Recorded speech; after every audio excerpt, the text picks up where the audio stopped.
Hello, everyone, and welcome to the concession stand here on the KB Radio Network. I am your host, Kevin Reed, and welcome to the review of Supergirl, the second film to be a part of the DC universe, or the DCU, if you will. This is the latest DC film to be a part of the, what you want to call it, the James Gunn universe of DC. And this film stars Millie Alcock as Kara Zor-El, or Supergirl, if you will. Also, Ridley and Jason Momoa, just to name a few. This is directed by Craig Gillespie, who I'm very fond of his work. Going back to Lars and the Real Girl with Ryan Gosling. I think that was the early 2000s that came out. But he gave us the Fright Night remake, which wasn't as good as the original, of course, but it was watchable. And I, Tanya, and Cruella, most recently with Emma Stone. This film is loosely based on the comic book miniseries Supergirl Woman of Tomorrow by Tom King. And I just recently read that in preparation for the movie coming out. I never read that miniseries, and the miniseries is dark. It's very, very serious in its storytelling and some of the tones that were set in there. Now, it was still a Supergirl comic book in its core, but it had some real dark undertones in that miniseries. But as far as the film is concerned, we follow Supergirl, who travels across the galaxy on a murderous quest for revenge. Just to jump off here, the critics been tearing this movie apart.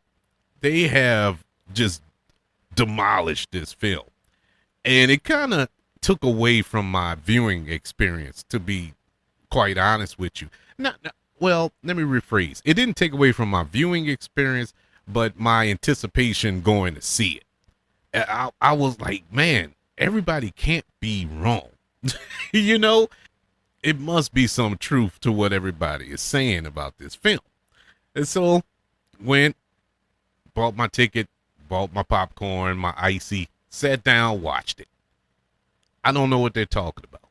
I honestly don't know what movie they were watching. Was this movie great? No. Was it the greatest superhero movie of all time? Absolutely not. But it was good. This was a very good movie. To say this was a Supergirl movie that a lot of people aren't familiar with that character. I went with my family, and they weren't familiar with the Supergirl character and her backstory and how she relates to Superman and, and all that ins and outs of things, and how she is incorporated in the DC universe and whatnot. So they didn't know. And I'm pretty sure a large contingent of people didn't know either. All of her backstory. Hence the reason to see the movie. Now, this isn't a true and blue origin story, even though we do get backstory in this film with Kara, but it's not a definitive origin story of Supergirl. And I appreciated it for that. I mean, we've seen Krypton explode how many times in movies? It's enough. We've seen it enough. And with that being said, we see it here too. we do get a flashback of that, but it's not like we spend an hour on Krypton. It's none of that. But no, I don't know what they were expecting out of this movie. I got exactly what I expected to see out of this movie. I guess that's why I look at movies differently than a lot of people. I guess that's why a lot of people don't really gravitate to when I review a movie, because I'm always on the other side. I always look at it from a different perspective than most quote unquote critics, even though I'm not a critic per se. But this is precisely what I wanted out of this movie. And now, did I have problems with it? Yes, and I'm going to go over some of my problems with it. But before I get to that portion of it, let's go through the positives. And there's a lot more positives than negatives. First and foremost, Millie Alcock. There was a lot of pushback on that. When she was cast, there was pushback on that casting decision because, oh, she's not attractive. She's not all that. I don't know what they're looking at. You know, I think she's a beautiful woman. I think she's a beautiful young girl. What is your point of reference for Supergirl? You know, I mean, really, who are you looking at to say like, oh, she's not what I envisioned? You want to go back to Helen Slater back in 1984 in that film? You want to go back to that, or you want to go back to the TV show with Melissa? Oh my God, why is her last name escaping me now? It'll come to me after I finish. But you want to go to that? Yeah, those were beautiful women too. But she is beautiful in her own right. She sets herself apart. Also, most recently, Sasha Calle, who portrayed her in the Flash movie. She was completely different from what we know from the Supergirl quote unquote model, you know, with the blonde hair, the long blonde hair and whatnot, with the short skirt as a uniform. Sasha Calle didn't have none of that. There wasn't any pushback on that. Well, not a lot. You know, there was some, of course, but not as much as for this young lady. And now, coming off of House of the Dragon, I was a little curious about it because I just didn't see Supergirl in her. It wasn't because of her look or anything like that. Of course, she can act. If you watched House of the Dragon, that first season, she's great. She's great on that show, and this is no exception. I thought she was phenomenal as Kara Zor-El. I thought she was really good for this character, for this interpretation of Supergirl. She was perfect. She's not a bubbly, you know, little bouncy around girl that's just flying around saving cats out of a tree. That's not this character. This character has some depth. This character has some weight on her shoulders, you know, dealing with grief of her planet and her parents and her dog and trying to fit in and all these other things is so much on her. And Millie did a phenomenal job of displaying that pain that she was going through and feeling. I felt she was perfect in the role. Her chemistry with Eve Ridley, who plays Rufy in this film, is awesome. Rufy is a character from the Woman of Tomorrow comic book miniseries. So in case a lot of people probably don't know, oh, they created a character. No, she's in the comics. I love their chemistry. I liked her overall. I love the performance and I love the character. This is a character that could have easily been annoying. Easily came off as, why did they put her in here? Why does Supergirl have a sidekick in this movie? It could have easily went in that direction with this character, and it didn't. It didn't. She had her own agency. She had her own mission. She had her own motivations, and it was a conflict between her and Supergirl throughout the entire film. And the way these two bounced off of one another, I thought was perfect for the story they were trying to tell.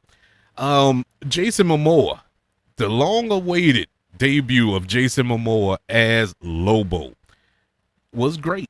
And the reason it was great, it wasn't because Jason Momoa gave the best performance of his career. It wasn't because Lobo is a character that I enjoy from the comics and all that. That wasn't the reason. The reason why it was great is because we got the right amount of Lobo. It wasn't too much and it wasn't too little. It was perfect. It was perfect the amount of time he was on screen in this film. Because at the end of the day, this is a Supergirl movie, not a Lobo movie. So you didn't want to oversaturate this film with Lobo and Jason Momoa as Lobo. What impressed me about Jason Momoa as Lobo, I was fully expecting to see Aquaman in just different makeup. I was expecting to see just another version of his portrayal of Aquaman because I like Jason Momoa. I really do. I love him in everything I've seen him in. Super entertaining. Charisma just blows out of his pores, man. But he's limited. He is limited. And I mean, no disrespect to him. Because he probably could rip my tongue out through my throat. But I'm not talking about he's a horrible actor, but he is who he is. It's not it's nothing special about his performances. But this was really good. I thought he added a little. He put a little more effort in. Now, to be fair, this is the role that he always wanted. He didn't want to be Aquaman, but he took the role. He wanted to be Lobo. That was his dream, to play Lobo. And you could tell that he had the time of his life in playing Lobo, man. He finally realized his dream. And it was a dream to watch him in this role. The cinematography was great. I thought the look of this film was gorgeous. Some of the landscapes in this film really blew my mind. We're supposed to be on different planets, off world, wherever, and it looked amazing. And we all know that it wasn't like they went to another planet to film it. They filmed this, I think, in I'm about to say New England, but in England and Scotland and those places. And it just looked gorgeous. It looked like otherworldly. It really did. It looked great. I love the tone of it. I think Craig Gillespie's direction here was fairly well. Didn't really have a problem with the direction. And the story was good. I mean, it was emotional at times. It was funny at times. One thing I will say, it's more serious than I thought going in. Now, it has its jokes. It is funny, comedic moments in it, but it is dark in moments, very, very dark at moments. And that's a good thing. That's not one of my knocks. That's actually a good thing because it sets itself apart from Superman. They came out last year. We're not, that's not the tone you're getting here. And I think that was another thing that kind of threw people off or is throwing people off or didn't appreciate it. It didn't feel like Superman, but it's not supposed to because this isn't Superman. This is Supergirl. We're telling a different story. So it has to look different, feel different, and emote different. And I think the movie did a great job at that. Now, let's get into the negatives of this film that I noticed and kind of takes it down a notch. Let's start off with the villain. The villain, even though the actor, and I can't pronounce his name, good actor, seen him on numerous things, enjoyed him in it was a TV show that came on HBO with Kate Winslet, and I can't think of the name of that show. I'm drawing blanks all over the place right now. But he was good on that show. Even though the show wasn't all that good, he was good in it. And from there, I seen him pop up on other things that I really enjoy. He wasn't bad as the villain. The villain was menacing. He was a threat. He actually showed that he is a threat to Supergirl and everybody else around him. I can see why people were afraid of this villain. But it just felt like he was underwritten. I guess you could say he was kind of mustache twirly, the cliche villain. Really no motivation behind him. He's just bad. He's just an evil dude, that's it. There was nothing more to him than that. And the reason I don't blame the actor for that, because that's all he was given. And he did a great job with what he was given. I just wanted more from the villain. I wanted to, we didn't have to have a whole backstory and origin of, why he became this way and all this other food. We didn't need all that. But just to give him a little motivation and, why he's doing the things that he's doing. And we didn't get that, and it kind of left it kind of one note, if you will. Another negative would be some of the visual effect shots weren't all that good. And I only noticed it because they had some absolutely great visual effect shots in here. All of the shots in space, like when you see Supergirl flying in space, the effects with her hair and things of that nature, when she's crying in space and you see the tear just, because there's no gravity, of course, and you see the tear come off of her face. Those are beautiful shots. But it's other shots when they're on the planet and she's flying, and it just didn't look good.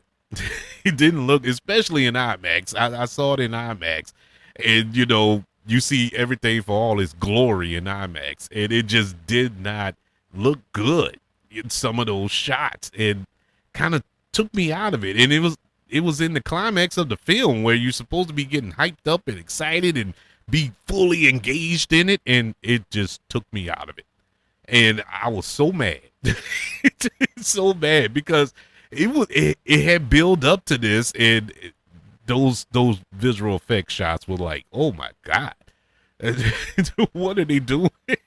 What happened here? They ran out of money? I don't know what happened here. But that kind of put a damper on the film. And the film is not long. It's not a long movie. If you listen to my reviews, you hear me complaining all the time about the length of movies being too long, and you feel it.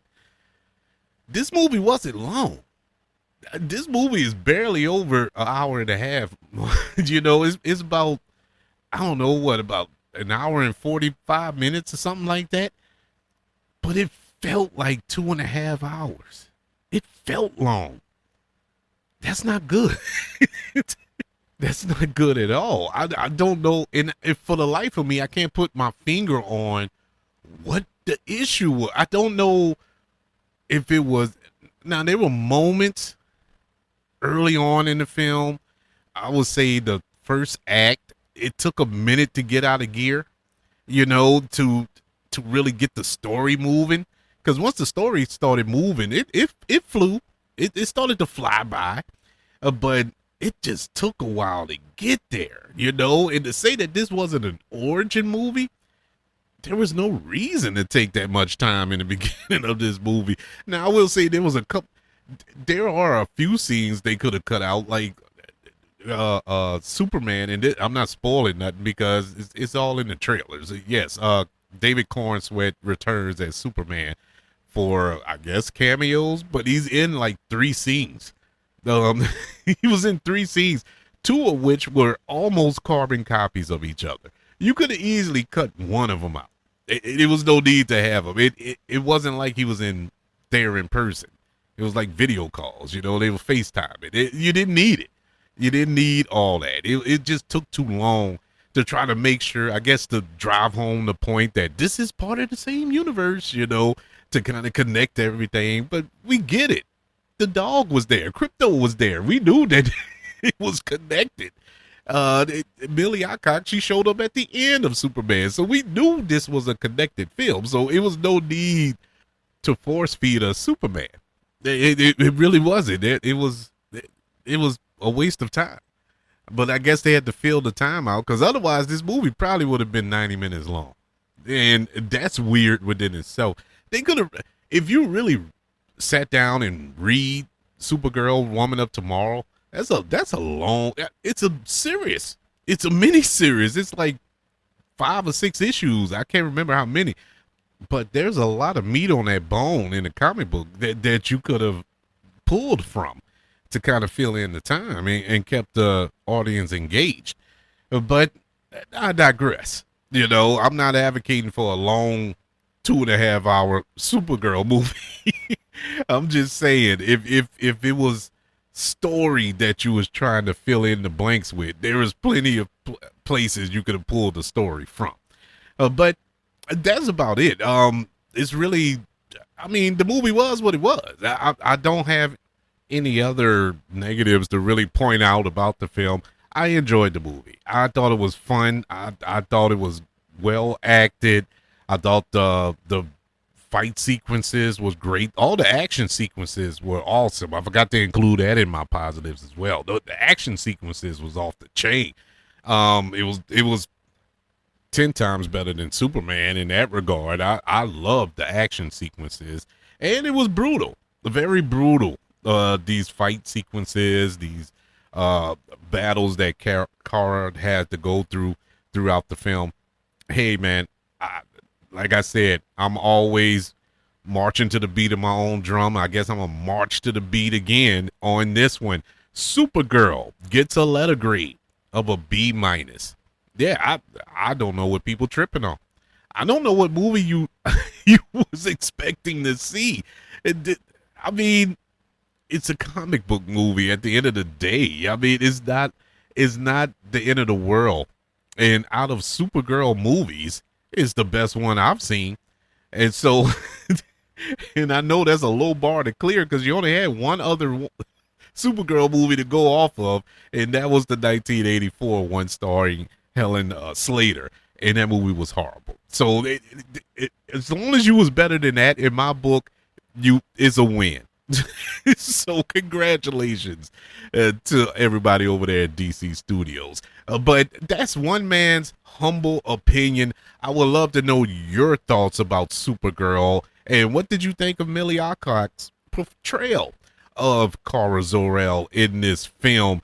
Let me know. You can subscribe to the kbradionetwork.com website where all of my previous episodes are available.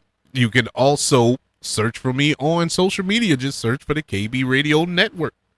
Subscribe to the KB Radio Network on YouTube and like this video as well. Don't forget about the 5 stars, the reviews, and sharing this show if you're listening on Apple Podcasts, Spotify, iHeartRadio, wherever you are currently listening to the Concession Stand here on the KB Radio Network. Everybody, thank you for joining me for this review of DC Studios' Supergirl. Want you all to know that I love you, continue to love everyone, and until we speak again, you all be blessed.